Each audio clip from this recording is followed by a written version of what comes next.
Hi, Filter here. Care for spoilers for episode 6 of AMC's Humans. Just to give you fair warning, because I'm going to give you a breakdown and a review. But in the last night's episode was very interesting because you had George waking up with Hobbs. In their in a secluded cabin. Nothing sexual. He just snaps on and he tries to tell him what he thinks about what he's doing. It's like Hobbs has now become the guy who he looks at nuclear energy in this fashion. He sort of sees it as it can be a positive thing and it can be used for destructive purposes. And he and he has a sort of rose-colored glasses when it comes to this. He makes a statement about gizmos coming together because he has a pacemaker, and he understands that he doesn't want to see the robot revolution wiping out humanity or the other way around. He's kind of thinking that this could be something great and grand. The only reason why he's hunting them is to hopefully guide them in that purpose, into that purpose of a sort of peaceful society. The Hawkins family is coming to grips with all the garbage that's going on. Okay, they're coming to grips with what Joe Hawkins has done. Toby Hawkins taking the fall. Maddie feeling again sort of left out, societal wise, family wise. Oh, wow. At one point, um, as they talk and again with Laura Hawkins and Maddie Hawkins, we finally understand who the hell Tom is. Tom was her little brother. The thing that really bothers me in this episode is the fact that again she kept it quiet from her husband, keeping this a secret, something this important. There's a weird distancing that Laura seems to have with her own husband about something like this. Granted, it is painful, but it needed to get out. At one and speaking of the Hawkins and eventually Anita, um, Mia surfaces again. The persona surfaces again. They find Leo, and they're able to bring out Mia. Finally, she's back, and then we discover a nice origin story. Now we know that Leo Elster is pretty much a cyborg. He's got cybernetic implants in his head, synth implants in his head, and the like. He needs to be powered up rather, and basically he sees them as family.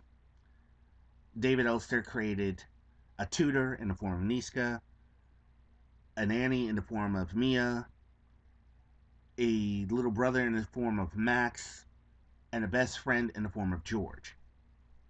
I mean, it's pretty impressive when you think about it.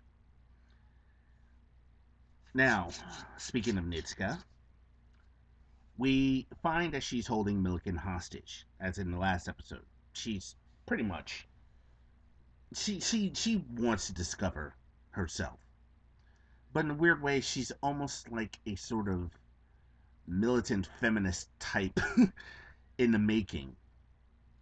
And part of her, I think, wants to believe that she could, surpass this. I don't know. Again, watch the episode; you'll get the gist of it. Um, let's see. It really gets interesting at the point where finally, when a mother and daughter Hawkins reconcile, and then something interesting happens in one of the other scenes. Max. Max does something he didn't really foresee. I don't think anybody really foresee. He's praying. It's a very, very bizarre thing, and I kept thinking about what somebody told me about the show Caprica, how the Cylons had their own religion, their monotheistic belief system, and it was very interesting to see him pray. And he seems to have this serenity on his face about you know making things. He wants people to be happy. He's almost like a missionary. He wants to be out there and make people happy. From the terrors. Missionary might be the wrong word. More like an aid worker. That's it. A sort of mindset of an aid worker. He wants to be out there. He wants to make people happy. He wants families to stay together. Whew. Oh boy. Max has a interesting conversation also with Maddie, which I thought was kind of bizarre, where she asked him what's it like being him, and his reply is, "What's it like being a teenage girl?" He's understandably curious because there are things that are just flat out new to him. Uh, and again, I always thought it was interesting to see that spiritual awakening in Max. Yeah, it was just kind of odd. Now we get to Karen and Pete. Karen Voss, Pete Drummond. One of the things I noticed in some of the episodes is the people have this bonding with the synths, but not each other. In the case of Pete, he's bonding with a synth, but he doesn't know that Karen is a synth. And, or more to the point, I think he knows, but is like living in denial. He doesn't want to think that, no, no, we're pretty cool. And he's bonded more with her than he has with his wife. And unfortunately, by the time of this episode, his wife has served him divorce papers. And the tension, the sexual tension between Karen and Pete is evident the way he looks at her. And then she makes this statement about, well, I could kiss you. And he looks back at her like, please, kiss me, kiss me, kiss me. At least that's the way I saw it. Oh, boy.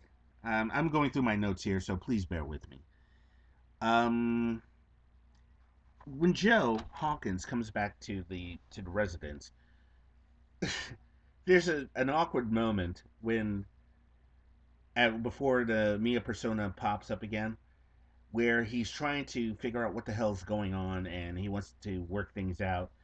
And Anita walks by and just casually, "Good morning, good evening, Joe," and just walks by. And he's like, ugh. And I'm just kind of freaked out over the fact that she's Laura Hawkins tosses out her husband but keeps the robot. I don't know.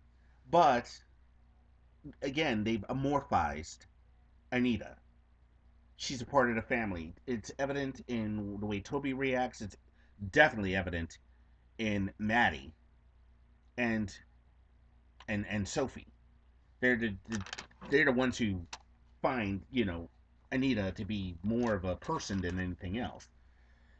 Oh, now once the Mia persona pops up and Leo and Max are there and they're talking, and what happens is that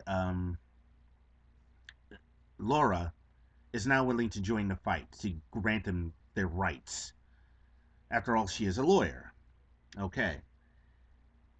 And then it just kind of gets to the point where Joe winds up throwing Leo and Max under the bus by calling Hobbs to go capture him. And that's kind of messed up in that area. Um Eventually, now let's get back to Pete and Karen. They eventually make love, you know. And Karen reveals that she's a synth. This disgusts Pete, or at least he's given the impression that he's disgusted. He really doesn't know what to do. I think he's in confusion mode right there. He has no idea. but there's something underneath which I think he's really, really afraid of. I'm not sure what it is, but it's there. But the fact that she winds up outing herself, if you will, to um, Pete by showing her data plug, rather electric plug, power in, inlet, to let him know that I wanted to do this, but this is the last time we're going to see each other. She's going to be on her hunt to find these other synths. And I think she needs to find out why she was created because she's literally the most mysterious one out of the entire synth characters that are there. Nobody has any idea who created her or why. But that's the way it's supposed to go. Finally, in the episode, Max sacrifices himself to let Leo get away. By Once they're being pursued by Hobbs, he throws himself into the river, just falls down. Almost, he puts his arms out in this manner and just falls in. And this again it allows Leo to get the hell out of Dodge. But again, he has a look of serenity on his face, as if he's at peace with himself. He's completely at peace with himself and what he's doing because he knows he's possibly doing it for the greater good. This sacrifice, this almost messianic kind of way of doing things. By sacrificing yourself, you're allowing others to live. If you follow the theocratic method. Now, my review is straightforward. Again, I gotta ask myself, why is Laura keeping Anita around? Again, she has to understand that a good amount of the things that she's done, I have to say, kind of falls on her. Keeping secrets, distancing herself from not just her husband, but her family. Joe, in a moment of weakness, yes, he had sex with Anita. Maybe he shouldn't have done that, but then again, it would be kind of like if she caught him using a blow up doll and what real right does she have to be mad? But again, she kind of amorphized Anita as a person. Um, it also kind of makes me wonder. I mean, oh boy, ethically, how do we treat AIs? How do we? How would we grant them rights? Would we say, you know what, they could live in this area and they could take care of themselves and they could do whatever the hell they want to. They could create their own economy, like that one part, I guess in the Matrix or something like that, where it explains the origin of the AIs in the Matrix. I mean, what eventually will happen? I don't know. Well, that's my review and of the episode. I hope you enjoyed it. If you have any comments, excuse me, if you have any comments, please leave them in the thingy below. And rate this video if you like it. If not, oh well. Y'all have a good one. I'm out of here.